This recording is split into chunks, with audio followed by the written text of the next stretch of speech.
Will this change improve the new resin farms? And then later we'll take a look at the new Minecraft movie trailer. Hello there, Ray here. The winter drop is finally coming to Minecraft, guys. They just released the 1.21.4 pre-release 1. This means after these pre-releases, they're going to come out with release candidates, and then after release candidates, they're going to come out with the full release of 1.21, which is going to be the winter drop, which includes the cool winter gardens, as well as the creakings. We also got the eye blossoms, the resin that comes from these guys that can be crafted into a numerous amount of blocks. Now we'll do a rundown of all the new things in this full release once it's about to come out, as well as rares and discontinues that you should collect before updating to that version, so look forward to that video. But what did they actually change in today's update? Well, first up, they fixed the problem that we noticed in the previous snapshot, and that is when you relog, the creaking's supposed to stay there, and it's supposed to no longer actually despawn. So let's go ahead and give it a try, and yes, it works. And the same thing is supposed to happen with the nether portals, and it wasn't working properly, so let's try it this time. We'll leave and we'll come back, and the creaking is still there. That is awesome. This is great for my creaking resin farm, where we want to get these guys all collected, and we don't want to lose them during the daytime. So instead, we can actually just have it so that when the sun's about to come up, before they automatically despawn in the daylight, we can push the AFK player into a nether portal. And that way the chunks are unloaded so that they do not despawn. So now that we're in the nether, the day and the overworld can continue to go through, and if it loops all the way around and comes night once again, then we can send the player back through the nether portal. This could all be done automatically just by pushing them with pistons.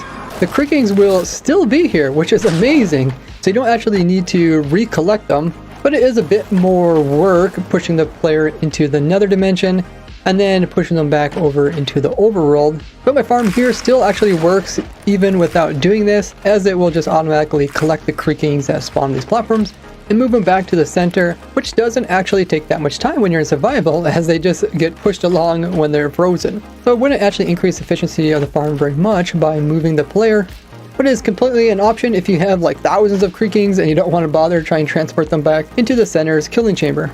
I will be doing the block by block tutorial of this new resin farm of mine, so click that subscribe button.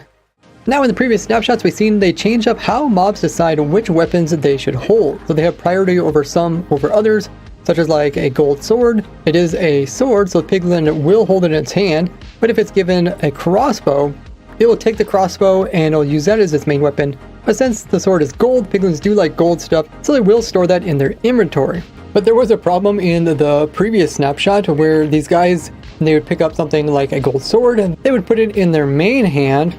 But if they were given a crossbow, they wouldn't be able to decide if they should keep the sword as their attacking weapon or the crossbow. So they kept throwing out the crossbow, and then they would just end up picking it up again and then re-examine the gold sword. And this would just go on for an infinite loop. So they fixed this little edge case. So now little piglins will come in and pick up the crossbow, then see the gold sword, and then keep the gold sword as their main weapon, and drop the actual crossbow. So now the baby piglins will prioritize a golden sword over a crossbow, which makes sense since these guys don't actually attack you, so when you attack them they just run away.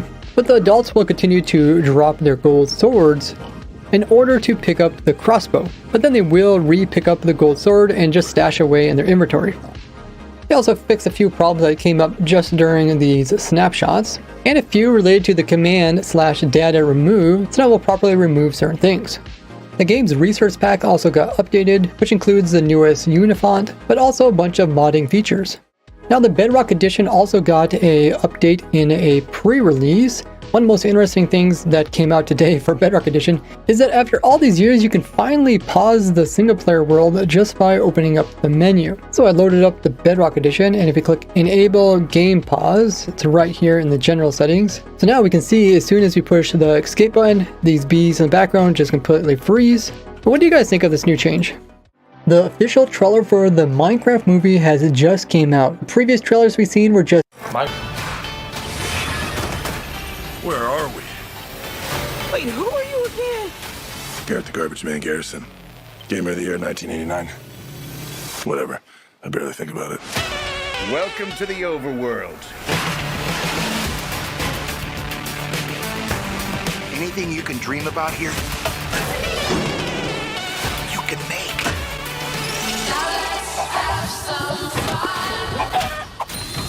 This place makes no sense.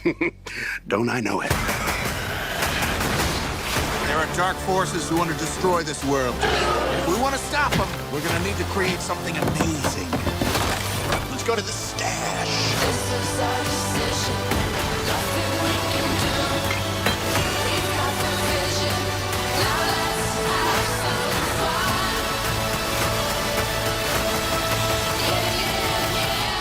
What's this junk? An ender pearl. Teleports you to wherever you throw it. Yeah, right. And that was the only one I had. No biggie. There's one more thing you need to know. Great. Now it's dark. Does that feel quick to anyone else?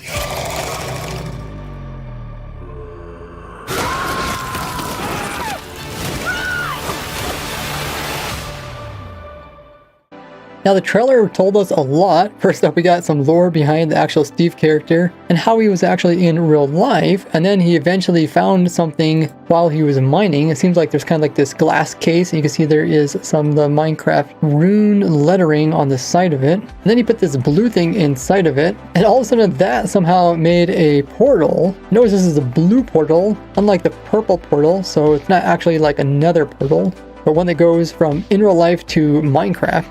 And it seems like Steve was like the original person to actually run into this whole Minecraft world. They also show him taming a wolf, which is pretty cool. Then they show how the other characters kind of fall into this world, so they somehow get the same type of cube, and they end up in the Minecraft world. And this was a big question everybody had, was like, how does these characters end up with the actual Steve character, and why is it such a mismatch of characters? So I'm guessing these guys were somehow together and they all got pulled in, even though they don't really seem to know each other that well. And this is probably part of the plot where different characters have to work together to accomplish something. I love the part where they show the redstone. Here they got some power rails and they just go super fast down this rail line. And of course he has this chicken farm. Love watching some redstone and automating this chicken so they cook them automatically. So even Steve was able to make some automated farms in his world. And of course, like any movie, there's also a threat, being the piglins. We got the whole another dimension where these guys come from. And probably part of the plot is that all the new characters have to work together in order to take on the evil piglins. And they do show them flying with elytras. And at this part here, they show a whole bunch of stuff that Steve has collected. You guys, diamond helmet. These are like feather falling boots with little wings on them. This is probably like a full suit of gold armor, which is really crazy. You can see one of the original Minecraft paintings over here. Of course, got like the TNT, the rockets, and tons of other little items. There's even a jack-o'-lantern back there, which is really cool. Now we get to see all the different uses for all the things they got. They got their elytras, of course they're flying around, they're making a bunch of unique tools. And we get to see the mobs. The zombies look really cool, as well as iron golems. And even this ender pearl. I would expect the ender pearl to be a little bit bigger. A really funny moment where he says he only has one ender pearl.